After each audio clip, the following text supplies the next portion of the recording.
why wouldn't children grow up pretty uneducated and unmotivated to learn about money when it's never a topic of discussion? The most important thing you can do is to make it part of your, when you're driving to the grocery store, when you're out for a walk. Pose a question like, hey, son or daughter, if you won $100,000 in the lottery, what would you do with it? Why would you do those things?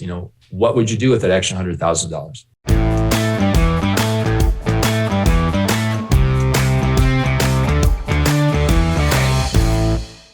Welcome to the Real Estate and Financial Independence Podcast. I'm your host, Chad Carson. You can also call me Coach, and this is a show all about getting out of the financial grind and doing more of what matters. Whether you're a brand new listener or a longtime listener, it's always an honor to have you here for another episode. I'm very excited to bring on this interview with Dan Sheeks. Dan is a high school teacher. He's been teaching business to high schoolers for the last 19 years. He also has an online community called Sheeks Freaks, which is built around teenagers and young adults and helping them achieve financial freedom and coming together to kind of encourage each other. And I'm interviewing today about his new book called First to a Million. It was published by BiggerPockets, and it's a teenager's guide to early financial independence. And it's a lot of fun. This is a particularly interesting conversation for me. My kids are not yet teenagers, but teaching financial literacy, giving a solid financial foundation is very much on my mind, among other things, of course, as a parent. So if all of you out there who are parents, potential future parents, grandparents, this is an episode for you about some of the principles of reaching out to our younger generations, helping them get a leg up, helping them have more freedom, not just winning with money, but having more flexibility and freedom in their life to be their best selves. So that is this conversation today with Dan Sheeks. Hey, Dan, welcome to the podcast. Great to have you. Great to be here, Chad. Thanks for having me. Excited to talk about some personal finance in the book and everything else. Yeah, absolutely. Well, I got a copy of the book. I'm actually holding it right here and I've been reading it this week. And really, I love the frame of this book is perfect for where I am in my life. I have two young kids. They're 8 and 10, so they're not quite teenagers, but this is a book, on the cover it says it's about a teenager's guide to financial independence, and it's about the FIRE movement, which I love, of course, and the show's all about.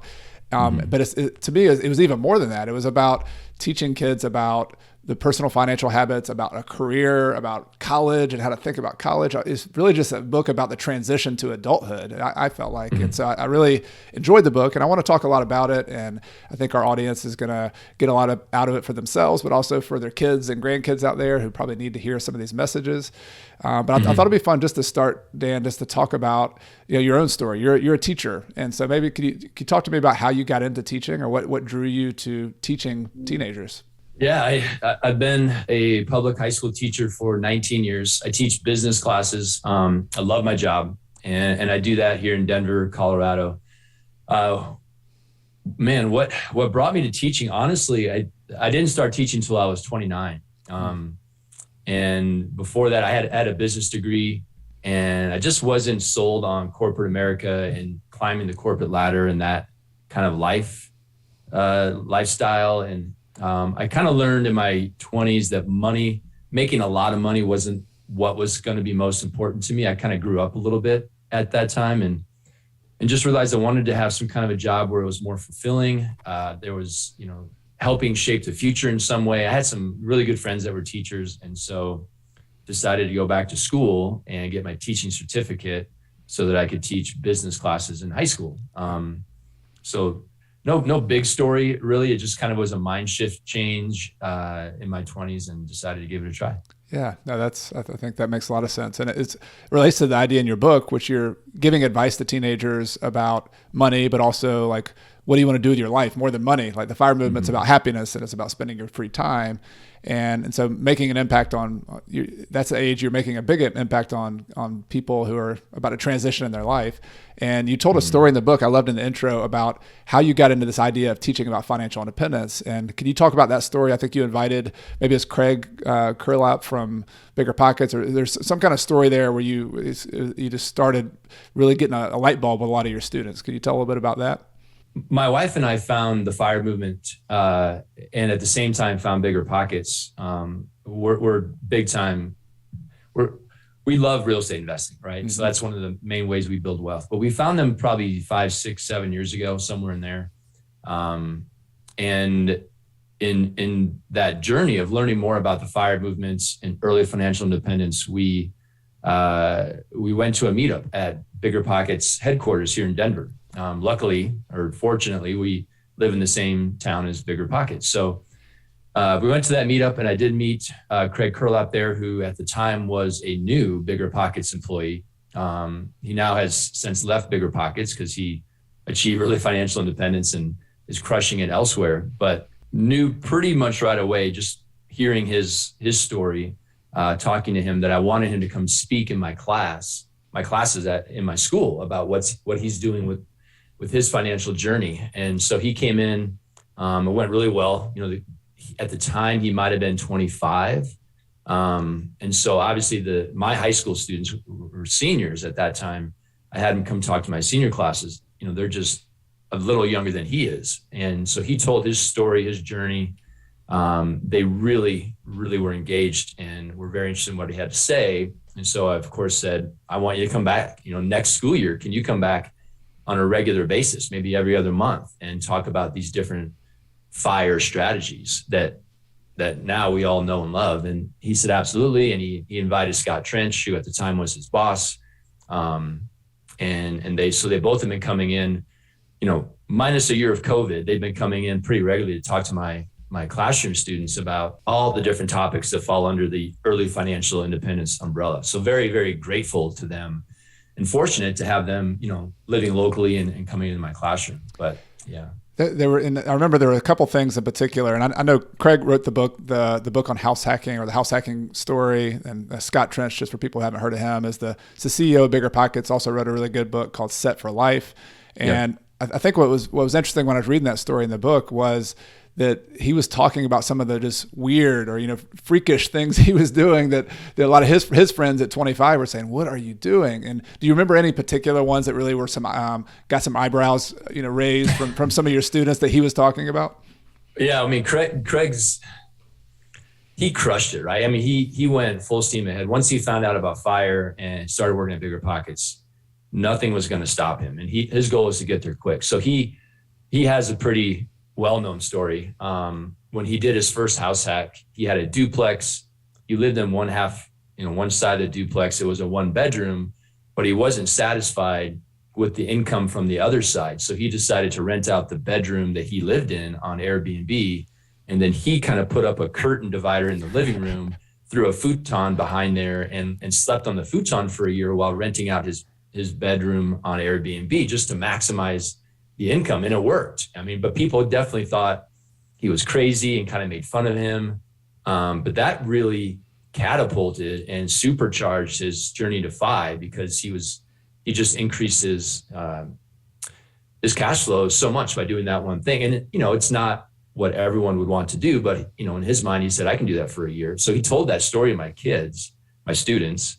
And he had some pictures, to kind of show what that setup looked like. And he talked about how it was actually kind of fun meeting people that were traveling through Denver and staying in his duplex. And, he said, I did it for a year, and it really allowed me to help buy a second house hack just a year after the first. And then he, went on to do a few more. So yeah, they really kind of perked up when they heard that story and saw the pictures. I don't know that anyone's going to replicate Craig's story, but it was a good example of how you can just be creative and go from there. Yeah, and by the way, I actually interviewed Craig right when that book came out, so I'll put a link for everybody in the show notes if you want to go in more depth on Craig's story. Great, it is a repeat house hacker. He did like 3 or 4 times and was really creative with it. And I think the thing that you really ran with and have done a good job from my outside looking in, Dan, is that you took a story like Craig's and you framed it as being different. You called it being, you defined in the book as being a freak, being like very different, but then framing that in a good way, because, I know I can remember when I was 17, 18, in a way you want to fit in, you don't want to go stand out from the crowd, but there's another part of you that wants to be different and so can you talk about how you came up with this idea of trying to frame that for your students to say, hey, like, be a freak, like be a financial independence freak? I thought that was a really fun way to frame it. Yeah, it was, working with teenagers every day, all day for so many years, I feel like I am kind of an expert on what they pay attention to. And so if something's different, and this is maybe for adults too, right? It's going to stand out and it's going to be memorable. So, to talk to teenagers that, hey, you should be a freak or a 5 freak or a Sheeks freak or whatever, it definitely, like, what are you talking about?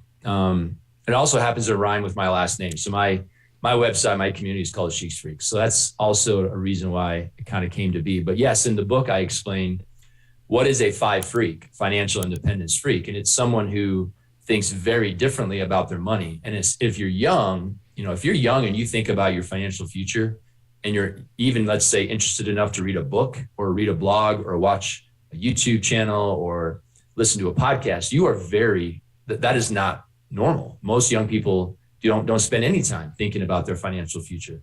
And so you're different, you're unique, you're exceptional if you're young and you're doing these things. So you are, you're kind of a freak, but in a good way. Like you said, it's good to be a 5 freak. Yeah. Well, I think that's brilliant, by the way, of catching their attention. And as I was getting this book and thinking, I was like, how is Dan gonna to do this? Because I think about my own kids, and I think they're vaguely interested in finances, and we're trying to introduce some ideas, and we have some instead of allowances, we're doing some little commissions, and I'm letting them go to the bank with me, and we're talking about things. So I'm trying to introduce it, but I wonder from your perspective as a teacher, how do you introduce an idea that, like you said, most kids are not interested in this. Most adults are not interested in this either. Mm-hmm. And how do you get them interested in why does it matter to somebody who's 17 or 18 that maybe when they're 25, they could become a Craig or a Scott Trench and actually have a lot more freedom financially? Why does that matter to somebody in high school? Well, it should matter to all of them, right? But they haven't had that introduction. So I'll answer your question from a parent's perspective rather than a teacher, because most people can't replicate my strategy because they're not in a classroom. But as a parent, and I think you're a great example, just kind of what you mentioned. The most important thing, the most critical thing you can do with your kids is from a very early age, talk about money on a regular basis and be very, very open and honest with your children about, the small business that is your family, that is your household, and include them in all the discussions and the choices. And, when I grew up, and I think pretty much everybody, and even most families today, money is not talked about at all, especially with the kids and the children of the household. It's just kind of a taboo subject. And so why wouldn't children grow up pretty uneducated and unmotivated to learn about money when it's never a topic of discussion, with their parents or in their house? So that the most important thing you can do is to make it part of your, when you're driving to the grocery store, when you're out for a walk, when you're having dinner at the supper table, or, just driving around, pose a question like, hey, son or daughter, if you won $100,000 in the lottery, what would you do with it? And why would you do what you think you would? Why would you do those things? What would you do with that extra $100,000? And then you answer the question and see what they say to your response. And that can just start some discussions around. There's so many different, include them in paying your bills, tell them about where you invest and why, and show them the ups and downs. There's so many things you can do to just make money an everyday topic. And that's the most important thing you can do. Yeah, I love it. I like to think about these in habits, and that's something we're trying to do. I'm not saying we're doing it perfectly, but we're definitely trying to incorporate that into like a, Sunday family meeting. Like you mentioned, a family business, this is a family business, and we're trying to donate more money than we've done in the past, and asking them, like, where would you want to donate that money? Like what's in it's so, this as somebody who's taught money in business, but it starts off as a money conversation and it turns into a values and a life conversation. Like what's important to you, to your daughter and to your son. And it's so interesting when you ask that $100,000 question. If $100,000 landed in your lap today, what would you do with that money? And you could frame it as two different ways. Like, what would you do this for fun? Like, what would be the way would you blow the money? Like, what would you do? Yeah. And that's interesting because that tells them, like, here's what they really enjoy doing. But then also ask, how could you give back with that money? Like, is there somebody or some cause that's really important to you? Like one of my daughters always brings up animals. Like she's like, animals can't help anybody else. They don't have a voice. And so she goes on and on about that. I'm like, wonderful. Like that's great. And the other one's a little more analytical. So I love this exercise, this recommendation that you're saying of talk to your kids about money, just incorporate it, make it part of the background conversation so it's not a taboo. Like it's not something that they're scared to talk about. Yeah, make it so that they're used to talking about money. Exactly. Yeah. So that's a great first step. And then the other question I had is about you talk a lot about in the book about having a why for FI. Like you have to have some kind of like motivation, sort of an overarching big picture motivation. And I'm wondering how did your 16, 17, 18-year-olds respond to that idea of looking like 15? I think you asked a 15 years in the future question. Like, what would you do 15 years in the future? Like, how did they respond to those kind of big picture questions at that stage in their life? Yeah, and I'll answer that one with the Sheeks Freaks community, because we talk about YFI in there a lot, and they're all young, 15 to 25-year-olds. So, it's really impressive, and maybe there's a correlation between those young people who are motivated enough to learn and educate themselves about their financial future, and a correlation between those who are also interested in helping others. Because I am blown away with the why of FIs that these young people have, who really at this point have no net worth whatsoever. They just know they want to build one, a high net worth, and they're interested in strategies to do that. But when I ask them, why is I get some really incredible answers. One young guy who pops into my mind, he is first generation immigrant from Egypt, and he wants to go back there eventually and build some orphanages for in the more smaller poverty-stricken areas of Egypt. And he wants to give back that way. That's his why. That's why he's doing everything he's doing now, is because he wants to do that back in his home country. And so, other ones, helping my family, a lot of them are, I work with young people from all walks of life, which is really cool. Some come from wealthy families, some don't. And a lot of the ones who are watching their parents struggle day after day with finances, and they can see the stress that's in the household around money. Their YFI very often is, I want to help my parents. I want to grow my net worth and my passive income so that I can then help my parents and ease their life a little bit, which, how awesome is that? So amazing. They grab on the YFI pretty quickly, and that there should be some kind of a higher level purpose for this. It shouldn't just be about, I want to be rich or I want to buy a Lamborghini. There needs to be something deeper. I love that. I feel like so much of our inspiration comes from younger people. Like I listen to my own kids, and I've gotten to go talk to college students every year. I've had a professor keeps asking me to come back and speak, and I find so much inspiration. Like just those stories you told me, really touching. I mean, it's like, wow, there's so much we can learn from people who are dreaming at that age of their life where everything's possible, where it's wide open to them.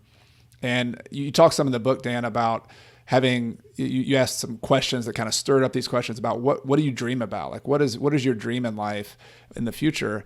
I found just from talking, a lot of the people in my audience here on the podcast are, they're in their 30s, their 40s, their 50s, and the job world and like just being in the practical side of finances and money and the grind kind of grinds down some of those dreams a little bit. I think sometimes it's hard for us to kind of go back to that 16, 17, 18-year-old self that is pretty easy. It's pretty easy, it sounds like, to say, yeah, this is what I dream about. I want to make an impact on an orphanage in Egypt, or I want to help my family out. I want to give them this. Whereas, when you work in a day-to-day job, 9 to 5, it's easy to get really ground down. Yeah. Have you found that to be the case too? Just maybe you can get some inspiration that might not be there as we get a little bit older? That typical American dream pathway that we are kind of all, told that we should go down this path of working 9 to 5 till you're 65, and then you're living paycheck to paycheck because you're spending everything you make. That is the American way. It does kind of crush your dreams. And not to say that, you kind of get into this debate about whether you should pursue your dreams right after high school or after college and your passion, because sometimes your passion isn't going to make you any money. It's just true. But that doesn't mean you should ignore it for the next 40 years until you actually reach 65 and can then do your passion. So the idea behind the book I wrote, and I think FIRE movement in general, is remember your passion. Remember what you really want to do with your life. You may still need to get a job for 5, 10, 15 years, maybe a little longer, depending on your path. Because without a job, without a steady income, FIRE is really, really difficult. But if you do things differently with your money, especially number one, pay yourself first and widen that savings rate gap between what you spend and what you earn, it may be that you could then focus on that passion in 10 years or 15 years, because now you are financially independent. And so that's, a much better outlook than waiting until you're 65 and then say, okay, now I want to open that surf shop next to the beach in California. That's my dream. That's my passion, surfing. Well, I'd rather do it when I'm 35 than when I'm 65. So yeah, the FIRE movement and the book are about setting yourself up with really smart financial decisions so that your dream can become a reality at least sooner than much later. And it sounds like it's almost like we're having to do some reprogramming. Like we all have this computer program in our head, the American dream you mentioned. There's just this typical story. It doesn't have to be that story that way, but we've been told a story that you get good grades and then you go to college or you go to some kind of technical school, you get a good job. That job gives you security. You get the white picket fence in the house. Mm-hmm. Then it goes on and on and on, right? Then you retire at 65, I think is what you said in the book. And then now you have time to enjoy it. You're sort of, what you're doing with these teenagers is you're just giving them an alternative story and saying, well, that might work for you, but there's another story where here's Craig Curlap, here's Scott Trench, here's these different examples and here of people who are doing it a lot earlier. And if that piques their interest, they're like, wait, they're 25 years old and they're able to quit their job and do whatever they want. Like, I didn't know that was possible. Like I think that's for so many of us, like you have to hear that story to reprogram your idea of what's possible. Yeah. I'm glad you brought that up because, I definitely want to be clear that my book was not about telling anybody what to do. I really would never do that. I would not tell someone, even the kids in my classroom. The book was about providing options, right? And we all know the option of working until you're 65, that typical American dream pathway. And there's nothing wrong with that pathway, by the way. It is tried and true. It is a proven path, and it has worked for millions of people. And I'm not saying anything bad about it. But what I do believe in, and this is why I wrote the book, is that I think all young people should know there is another option or several other options than that one pathway. And then, I explain it as best I can in the book. And then at the end, I say, okay, now that you know about this other option, you now choose what's best for your personal preference, what's best for the vision you have for your future. And because reaching early financial independence, let's say at 30, right? That's not easy. And there's some sacrifices and tough choices that you'll have to make to get there. And if you're not up for those and you would rather work till you're 65, then great, that's fine. But at least now the other option was there. And you can always go back and revisit that, or you can kind of go anywhere in between too. Maybe you retire at 50, still 15 years of your life back. So you've gotten them thinking big picture. You've gotten them thinking that there's alternative stories. Let's say they are interested because you're attracting, a lot of people are saying, yeah, like I like this idea of going alternative path. You mentioned there's some different choices, and you framed it as you have to be a little bit of a freak to be able to do these things. You have to do things differently, uniquely. Mm-hmm. Can you talk about some of those choices that a typical 18-year-old might have to make in order to kind of step outside that typical path? Like what are some of the major hurdles or life transition choices they're going to have to make? Yeah. So now that's I love that because you're opening the box to what are the different strategies that people pursuing early financial independence, what are those strategies? What are they using? I think the number one most important strategy is that topic of, or the idea of paying yourself first, which I was first introduced to with the book, The Richest Man in Babylon. Paying yourself first is, I think that if you just do that one thing, you can't help but reach early financial independence. It will automatically happen. Whether you wanted to or not, you're going to reach.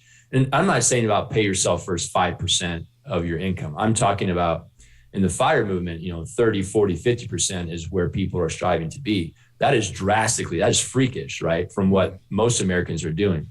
So just that one strategy of every time you have $100 come in, $30 is going into savings, which will then be invested in some intelligent way.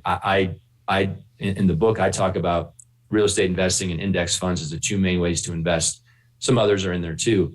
So doing that, frugality is a huge, choice of, only spending money on things that you value and not spending money on things that you don't just because you have the money, right? If instead of paying yourself first that 30%, you take that and spend it on things that you don't really value, but the money's there, then you are not going to reach early financial independence. You are on that typical pathway. And if you want to work till 65, then great. So I think frugality, side hustles, passive income, mindset, entrepreneurship, paying yourself first, high savings rate, all those things are talked about in the book, and they all kind of mesh together for just a different pathway. Yeah. Yeah. I want to dig into some of those. And let's go back to that. I agree with you that probably the one lesson, if you could take one lesson away from the FIRE movement, is paying yourself first would be one of those life-changing habits. Mm-hmm. And from a practical standpoint, when you're teaching a teenager to do that, like what are some of the practical steps? Like, I mean, just like very granular, because paying yourself first idea is like, don't spend your money first, pay yourself and set it aside somehow. But like, what are some practical ways that you can teach people to enact that habit? Yeah, so I'll answer that after I just kind of summarize. So most people, when they get a paycheck or some income, they pay for their needs, their necessities, housing, the rent, perhaps clothing, food, and then they spend money on things that they want, and then they save whatever's left, which is usually not much. Pay yourself first says, okay, number one, you're paying yourself first. So the savings goes in there right away. Number two, you spend money on your necessities. And number three, whatever's left, now you can spend on the things you want. So to make that happen, it really can be as easy as just setting up your bank account to automatically transfer money from if your paycheck is direct deposited into a checking account, then let's say once a month, then a few days after that happens, an automatic transfer goes into the savings account over here. In the book, I talk about having 3 different savings accounts eventually, maybe not in high school, but after you graduate. And one of those savings account it's a future investment account. So you're transferring, let's say, $30 out of every $100 that comes in into that future investment savings account. And as that builds, you then invest it. That's as simple as it has to be. And if you have it all automated, then you don't even have to think about it. Yeah, it's sort of the opposite of budgeting. Like, my wife and I have budgeted, and I think it's a good exercise to do. But what you're talking about is sort of a hack. Like, it's instead of going and budgeting, you're setting that money aside first, and then you say, I've got 70 cents on the dollar. Like, I've got $70 left. I've got to live on that. Like that's just a choice. And it's not like you're having to say, oh, I spend this much money on food, this much. You're just like, no, I've got $70 mm-hmm. and that's what I've got. And so then it forces your hand a little bit. It's a discipline that you then have to go find housing that meets that $70 as well. You got to find food, and we used to do the envelope system. Like, we don't do that mm-hmm. anymore, but I really appreciated the envelope system from Dave Ramsey, because you put your cash for your food in that envelope, and the end of the month, like if you're 20 days into the month and you've used all your food money, it's like, all right, well, I've got to go eat the canned food in my shelf. We had never really emptied our refrigerator of all our food before. We'd always had food in there, and we always had food in the pantry. It was all this food just sitting there getting old. Yeah.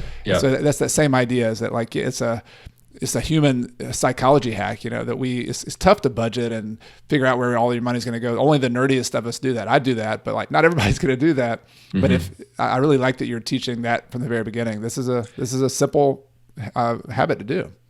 Yeah. And I think most adults out there listening are probably a little bit, hesitant to believe that someone can do that. Someone can pay themselves 30 or 40% of their income right off the bat. But what I often laugh about, and people say, if you're teaching young people to how to manage their money, isn't that really difficult? And I say, no, I'd rather teach teenagers how to handle their money than adults, because teenagers are kind of a clean slate, right? They haven't yet made those big mistakes that have set them behind the 8 ball and would make it really difficult to get on the right track. They haven't built up an immense amount of student loan debt. They haven't built up bad habits. They haven't tanked their credit score. They haven't got a lot of credit card debt that they all of a sudden racked up because they weren't smart about it. So teenagers, I like working with them because they don't yet have those. They're just living out with their parents, and they're easy to coach, right? And so if they from the get-go start paying themselves first 30, 40%, and they do that while they're living with their parents, and then let's say they go to college or not, and out into the real world, if that's the only system they know and they follow it, pretty strictly, then it's not difficult. It's just what they know. And so, like you said, if there's $70 left out of that 100, now what is the apartment that I can afford to rent? Now, where are the restaurants I can afford to go? Now, am I going to shop at Target or am I going to go to the mall? Because this is how much money I have. I paid myself first. That's done. Now I only can spend what's left. And if you do that from the get-go, it's an easy habit, I think, to continue. Yeah, it's like you have a blank canvas with these teenagers. Yes. It's just wide open. Whereas, I teach a lot of adults, and God bless them. We've got a lot of habits we gotta undo. Yes. And myself included. Like I'm put myself in that camp. So that's a good point. And one more point about just that restricting your spending up front and paying yourself first. There's this concept in art and creativity that like you become more creative, the more you restrict your choices. And so if you only give an artist like one medium to paint on or one color to paint with, it makes them even more creative because they've kind of eliminated all these other choices. I found that to be the same way with your money. Like if you restrict the choices, you're like, I can't spend that 30%. Now you have to get creative. You have to say, well, how can I afford to live in a house? Maybe I have to have a roommate like early in my life, or maybe I need to house hack. Maybe I need to do these other things. So it's sort of a mind shift that you talk a lot about in the book of, instead of saying, well, can you do that? You're saying, no. Like, let's shift that around and say, how can I do that? How can I live on 70%? And that's as a teacher, I know that's what you're aiming for. You're aiming for your students to think for themselves and be creative. Yeah. And that's a fun thing to watch blossom in their minds. Yeah, you're exactly right. I like that analogy of the artist having limited options. And so what popped into my head was, all right, so I only have this much money, but I really want to go on a vacation next year. How can I pay for that vacation creatively? And so then you might do a little research and find this idea of credit card hacking, which most people in the FIRE community know exactly what that is. So I can get some free flights to go on that vacation. And then maybe I stay in an Airbnb and just rent out a room from someone's house. So the lodging is a lot less expensive, or I use my points to pay for lodging. So yeah, I think you're right. If the money's sitting in the bank, it's really easy. Spending money is fun. Let's just be honest. We all like to spend money. And if it's sitting there and it's not earmarked for a future investment or for your financial future, if it doesn't have a job yet, then you're just going to buy that full price plane ticket or pay for that nice hotel instead of getting creative to find a way to do it and instead invest that money. So I think a lot of people, I talk a lot about house hacking. I talk a lot about, some of these financial choices, the housing choices, and you emphasize that a lot in the book. I think something that I want to get to, though, that's very unique for people in high school and their parents and their grandparents who are helping them out, is that they have some big life choices that could impact them for many years ahead. And one of those is college. Yeah. And I found your chapters on college really good. I think it was just like we're talking about here, being creative and thinking outside the box. You had some just different kind of options. You didn't tell the teenagers what they should or shouldn't do. College could be a good option, but maybe it's not. You were kind of presenting. So could you talk a little bit about this choice of going to college or not, and what some of the factors that teenagers should be considering at that point? Yeah, so there's 2 chapters in the book about college, and they were, the first one really is, should you go to college or should you not go? And that was the hardest chapter to write in the entire book. I think there's like 30 chapters. That was the most difficult one. And I knew it would be going in because it's a hot topic and it's an emotional decision for a lot of families. And so you're right. I did not tell the reader what they should do as far as college goes, because it is a very personal decision. And I can't, just make a blanket statement and say everyone should or shouldn't. But yeah, I lay out the pros and cons really of, if this FIRE movement, if early financial independence is a path that you want to be on, then how does the college decision play into that? What are the pros and cons of going to college? And let's make this decision, intelligently and intentionally, so that you come out of, if you are going to go, you come out of it as good as you can. So the number one thing I say is, if you are going to go to college, great. But you need to figure out a way to do it so that you're not coming out with any student loan debt, none. And so again, that kind of goes back to your point. It forces people to be creative. All right, so if I'm going to get a 4-year degree, how am I going to do this without having any debt? Well, maybe that means I'm in school part-time and I work full-time or almost full-time, or maybe it means I'd go to a community college first, or maybe it means I apply to so many scholarships that it makes me, ill. Like I'm on scholarship websites 2 or 3 hours a day.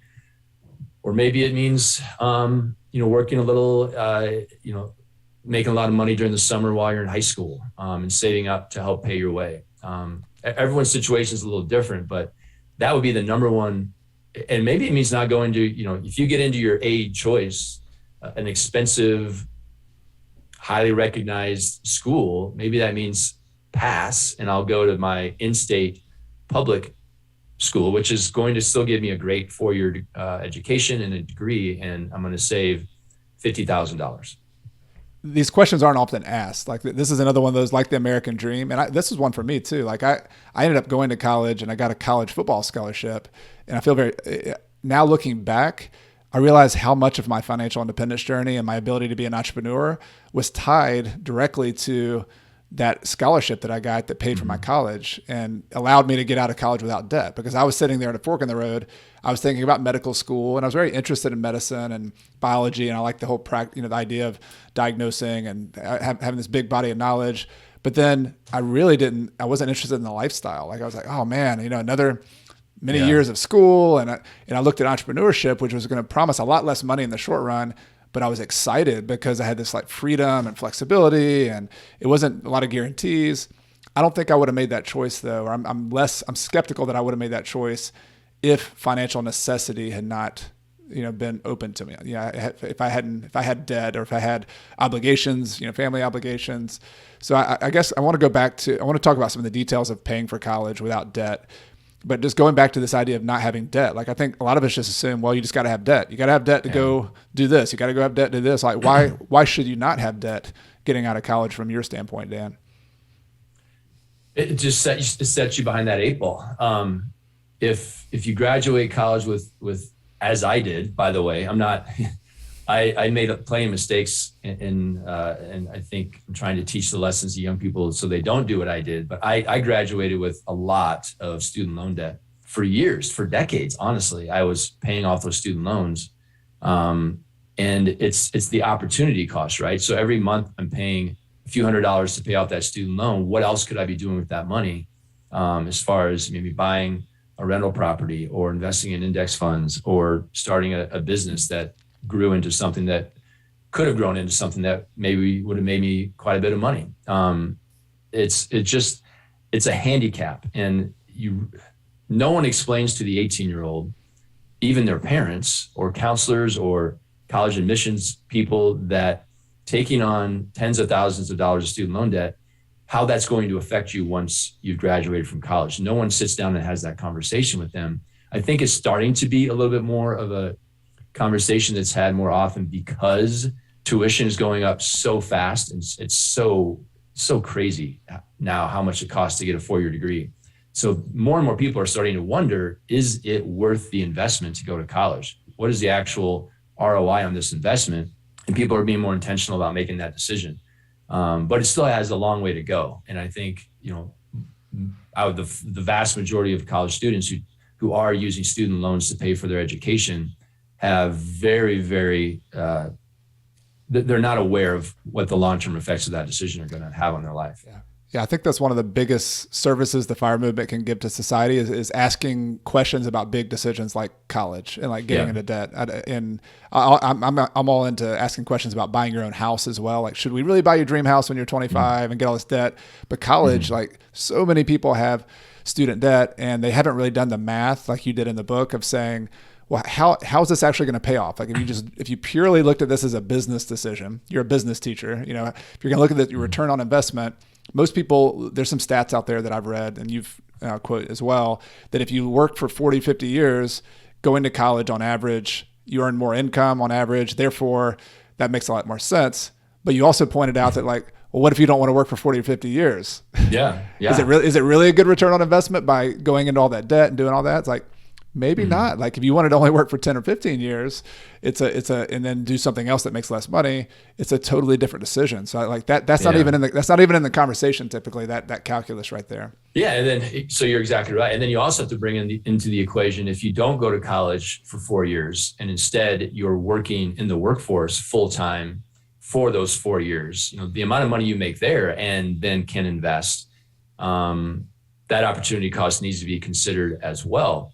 And so I think, my book mentioned, as you did, Chad, with your pursuit of the medical career stuff, that if someone is going to school to be a doctor, they're going to go to undergrad, they're going to go to medical school, and then they're going to have a residency, and that's going to take them into their mid to late 20s, versus someone who just decided, I'm going to graduate from high school, enter the workforce, and work a full-time job, maybe even have a side hustle or part-time job on the side, earning extra income, and they're aggressively saving and investing. That person can reach financial independence by mid to late 20s, as Craig Kurlap did and many others who are highlighted in the book. So, you're financially independent if you follow that pathway versus your peer who's maybe just finishing and starting their first full-time job out of residency. Now, in the book, I also say, but that's okay. If you really want to be a doctor and that's your dream and you want to help people in that way, then go ahead and do it. But just know the trade-off, know the other option that you're giving up. And if you're okay with that, then by all means, go to school to be a doctor, and great way to help people, right? Very noble profession. Yep. You just need to know your options and understand the pros and cons. Yeah, and that seemed to be a theme throughout the book that I really appreciate, and particularly with college, is that just look at your options. Like you're a business teacher, you're encouraging people to look at the opportunity cost, look at the trade-off. Don't just blindly go into any decision, particularly one where you're spending hundreds of thousands of dollars over 4 years. It's something. Don't unquestionably do something. And one of the techniques you gave some very, very practical techniques about how you could do that, particularly with college. And I really love this idea. You talked about doing something like a gap year between high school and college, or maybe within college. Can you talk a little bit about what that is and how that might help a future or a high school student kind of think about what they want to do with their life before they get into college? Yes, I'm a huge fan of a gap year, and it's becoming much more and more common all the time. And I think families and teenagers are starting to see the value of a gap year, which is really just graduating from high school, taking a year off before starting college, or before entering the workforce, honestly. And so I've had many students who have graduated from the high school I teach at that I've had in class who have done gap years, and they all just have great stories. So a lot of them will do service work or they'll volunteer somewhere, oftentimes internationally. How can you put a price tag on that experience of traveling, to some maybe third world country, doing some work for others, and being of service. And maybe they do that for some of the gap year, not the entire 12 months, but a good chunk of it. I think that's an amazing experience. Some of them will try out a job, right? So I have some young people I work with are interested in real estate. So they might take that year and just work with a real estate agent or with a mortgage company or something like that, and kind of get a taste of the real estate environment and see if they actually do like it or not. Others will just travel, the United States on a very cheap budget, but just get to know each other and or work a job. But it's just another year of maturity, another year of clarity around what do I really want my future to be, instead of just jumping right into college. I think the worst mistake young people can make is to graduate high school, go into college, have really no idea what they want to do for a career. And by the way, it's really hard to know that, when you're 18, to know this is the job I want to do for 20, 30, 40 years of my life. It's really difficult to have that narrowed in. So that gap year could also be an internship. It could be an apprenticeship, just exploring different possibilities.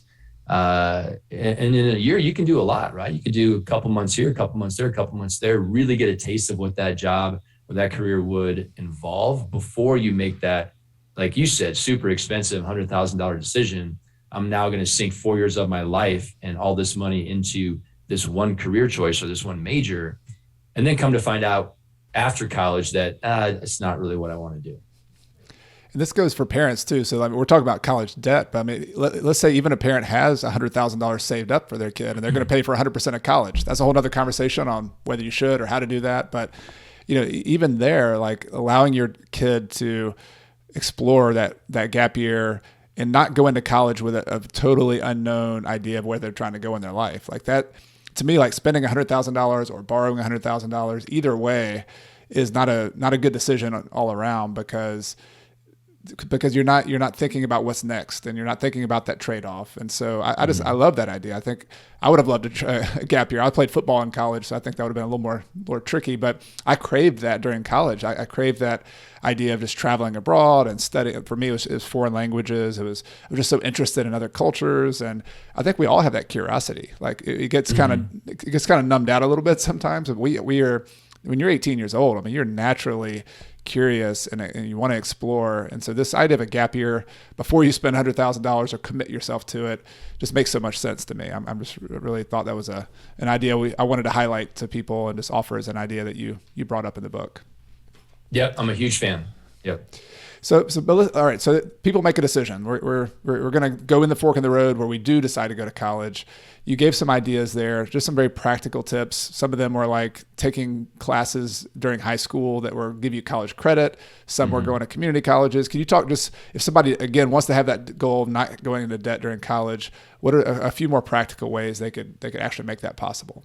Yeah. So starting off in high school, like you said, there are a lot of not every high school has these options, but most do nowadays, where you can do concurrent enrollment classes or you can take AP or IB classes that can earn you college credit before you even start college, or will transfer.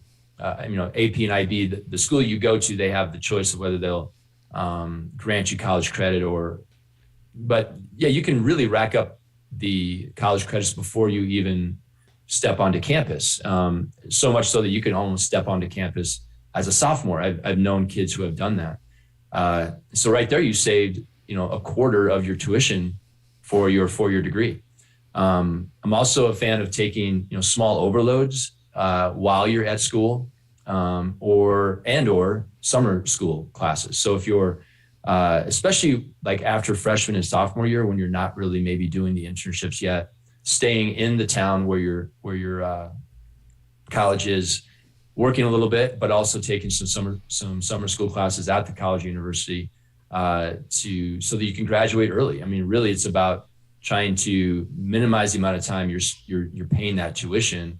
And if you can graduate in 3 years rather than 4, which, a lot of people are in school for 5 or 6 years. So this is the freakish way to look at it.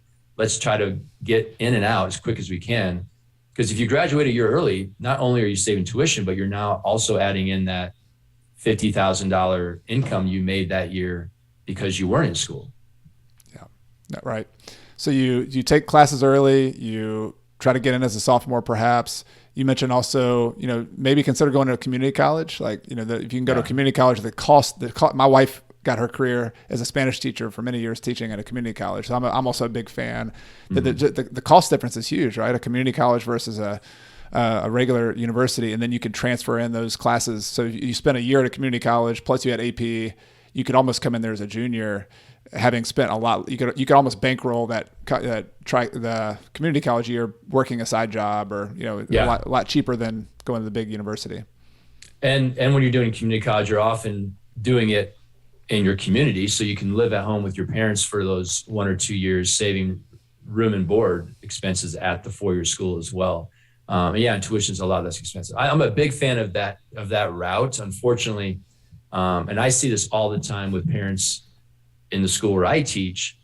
And if you're a parent out there listening, please listen to this piece. It's don't fall into the trap of your value or it's a reflection on you if your child goes to community college.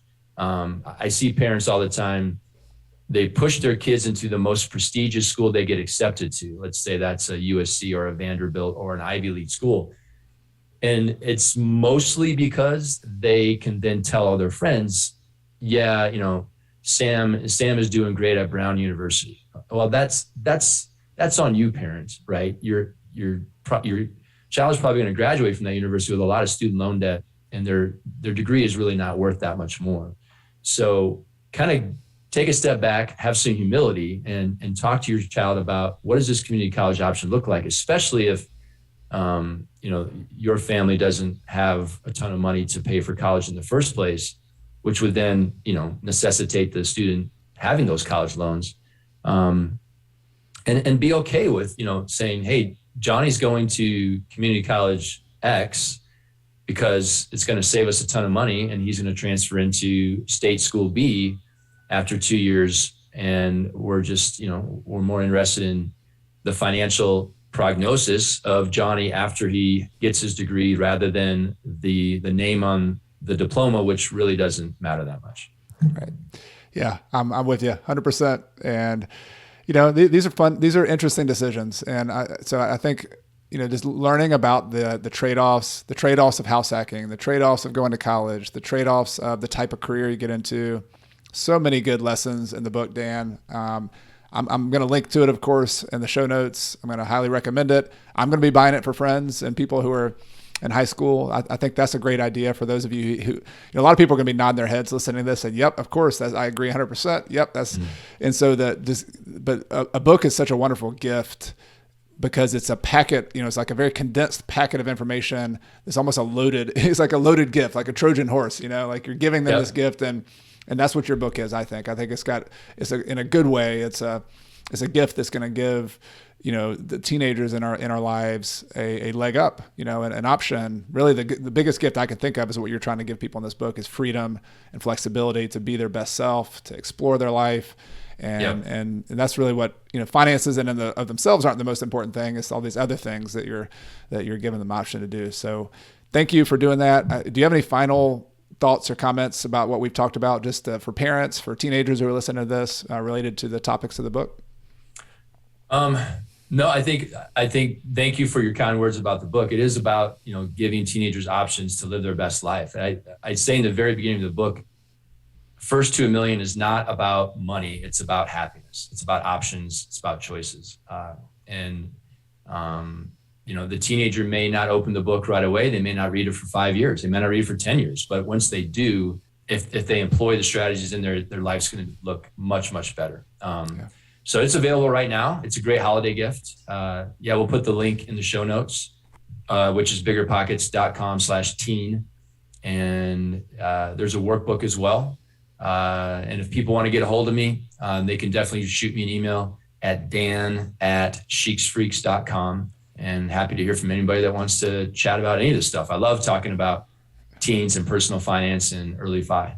Yeah. Awesome. Thank you for that. I'll put links to that. And I also wanted to give you an opportunity for those of the parents and the teenagers who want to stay in touch with you personally. I think you have some cool stuff going on with your community and a website. Could you talk a little bit about that? And then I'll also link that in the show notes. Yeah, there's an online community of young people that I work with, sheeksfreaks.com. All the information's right there. And so you can link that in there. And it's a great place for young people to meet others who are just like them. Yeah, very cool. Well, Dan, thanks a lot for your time, for writing this book, for putting it together. I'm looking forward to staying in touch with you, and maybe we can have some follow-up conversations on even more of these topics. I think there's so much more to dig into, but just good luck with the book launch. I've been there, been in the same position where you're out on the podcast circuit talking to people and spreading the word. And I think you've got an awesome message that I hope resonates with a lot of people. Thanks, Chad. Thanks so much for having me. I had a blast. Thanks for all you do, by the way. Keep crushing it. Love your podcast. Definitely look forward to connecting again sometime in the future. Sounds good, Dan. Have a good one. If you'd like more details on today's guest or the resources that we discussed, you can find a link to the show notes for today's episode in the podcast description on your podcast player or in the video description in YouTube. If you're new here, please consider hitting the subscription button on your favorite podcast player or on YouTube so you'll be notified each Monday morning when my newest episode comes out. Until next time, I'm Chad Carson. You can also call me Coach, and I'm your host for the Real Estate and Financial Independence podcast, which is all about helping you get out of the financial grind so that you can do more of what matters. See you next time.